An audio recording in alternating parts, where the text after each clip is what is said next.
पूर्णिमा के दिन 108 कलशों से प्यारे जगन्नाथ, बलभद्र और सुभद्रा जी का पवित्र स्नान होता है। लेकिन इस स्नान के पश्चात भगवानों को ज्वर हो जाता है। उन्हें अणसर गृह में ले जाया जाता है, जहाँ 15 दिन तक उनका खूब ध्यान रखा जाता है। 15 दिन बाद वे पूरी तरह स्वस्थ होकर मुस्कुराते हुए बाहर आते हैं। प्रिय लक्ष्मी, मैं बलभद्र और सुभद्रा के साथ गुंडीचा मंदिर जाना चाहता हूँ। वहाँ भक्तों से मिलूंगा और गुंडीचा माँ के पास कुछ शांत पल बिताकर 2 दिन में लौट आऊंगा। आपकी तबीयत अभी तो ठीक हुई है, फिर भी जाना जरूरी है। थोड़ा बाहर घूमने से अच्छा लगेगा। सब भक्त हमारा इंतजार कर रहे हैं। ठीक है, पर वादा कीजिए 2 दिन में लौट आएंगे। मेरा मन आपके बिना नहीं लगेगा। वादा करता हूँ, मैं 2 दिन में वापस आ जाऊंगा। रथ पावन दिन आता है। पूरी नगरी उत्सव के माहौल में डूब जाती है। जगह जगह ढोल मृदंग बज रहे हैं, भक्त झूम रहे हैं। तीनों भगवानों के लिए भव्य रथ तैयार है। चलो माँ, गुंडीचा के घर बड़ा मजा आएगा। हाँ, वहाँ खूब मस्ती करेंगे। भक्तों के भजन कीर्तन के बीच प्यारे जगन्नाथ अपने बढ़ते हैं। गुंडीचा माँ श्रद्धा और प्रेम से उनका स्वागत करती है।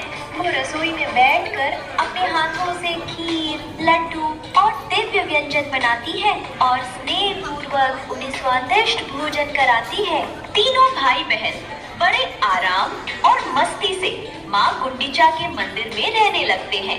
इस बीच देवी लक्ष्मी मंदिर में प्रतीक्षा करती रहती है। दिन बीतने लगता है, लेकिन जगन्नाथ जी वापस नहीं आते। सेवक, क्या मेरे प्रिय जगन्नाथ लौट आए?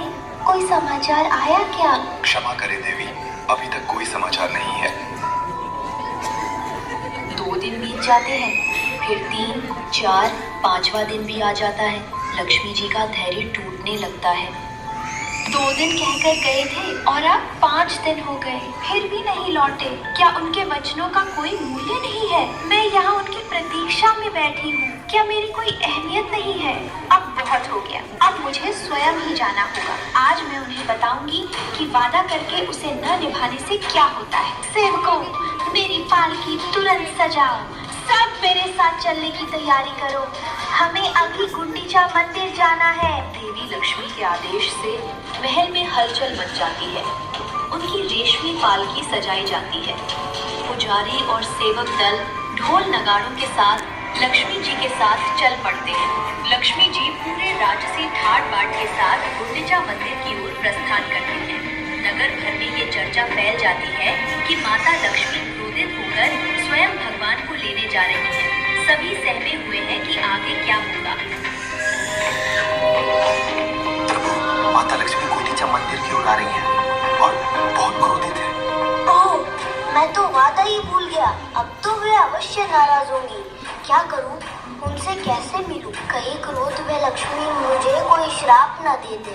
जल्दी मंदिर के द्वार बंद कर दो। उधर लक्ष्मी जी का भव्य जुलूस धीरे धीरे गुंडीचा मंदिर के सामने पहुंच गया।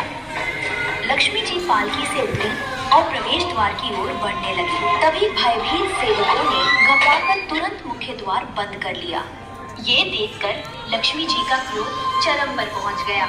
क्रोध से तमतमाती हुई उन्होंने गरज कर आदेश दिया, अच्छा, मेरे लिए द्वार बंद कर दिए?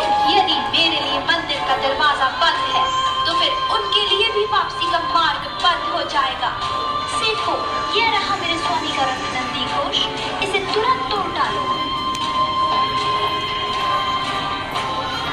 लक्ष्मी जी के आदेश पर उनके सेवक रथ के पास तो पहुंचे, लेकिन प्रभु के रथ को पूरी तरह से भला कौन क्षति पहुंचा सकता है?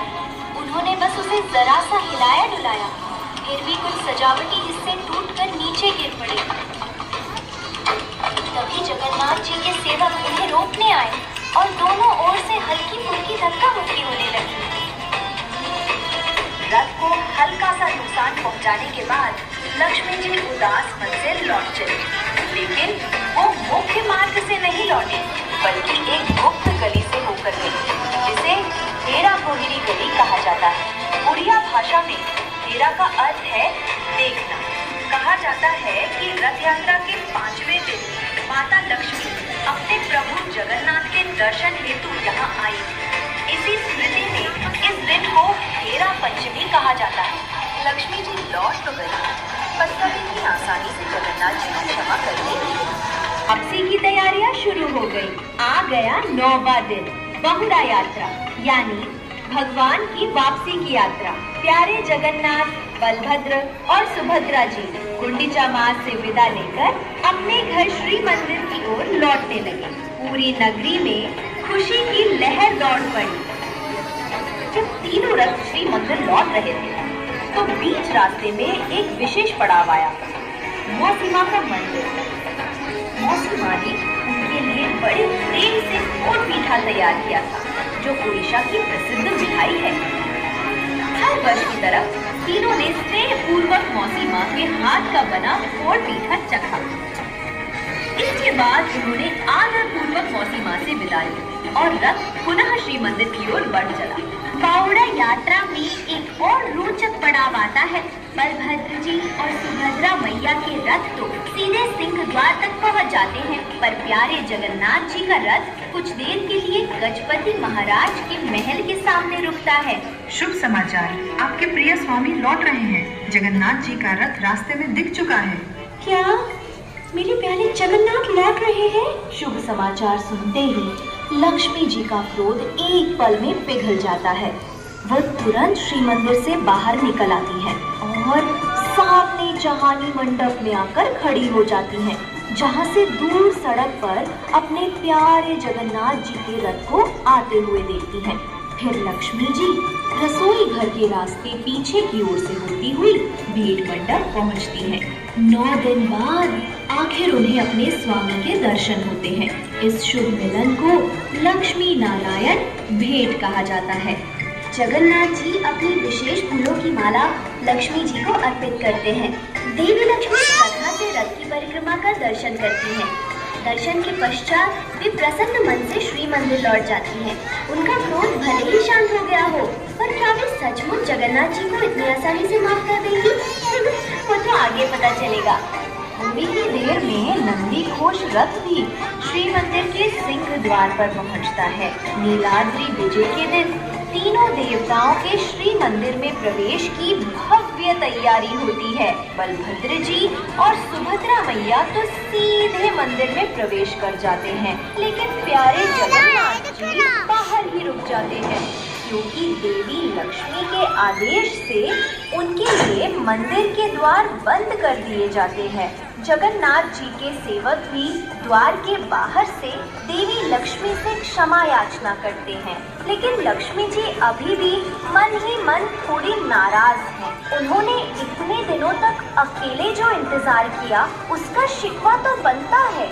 आखिरकार जगन्नाथ जी अपनी प्रिय लक्ष्मी को मनाने के लिए ढेर सारे रसगुल्ले और सुंदर फूलों की माला लेकर आते हैं। देवी लक्ष्मी अपने स्वामी की विनती स्वीकार कर लेती हैं। फिर दोनों हंसते हुए एक साथ मंदिर के भीतर प्रवेश करते हैं और इस तरह हर साल रथ यात्रा का ये मधुर मिलन हमें याद दिलाता है कि प्रेम में रूठना भी है और मनाना भी। यदि आपको ये दिव्य कथा पसंद आई हो तो इसे लाइक, शेयर और चैनल को सब्सक्राइब करना ना भूलें। जय जगन्नाथ। हरी बोल।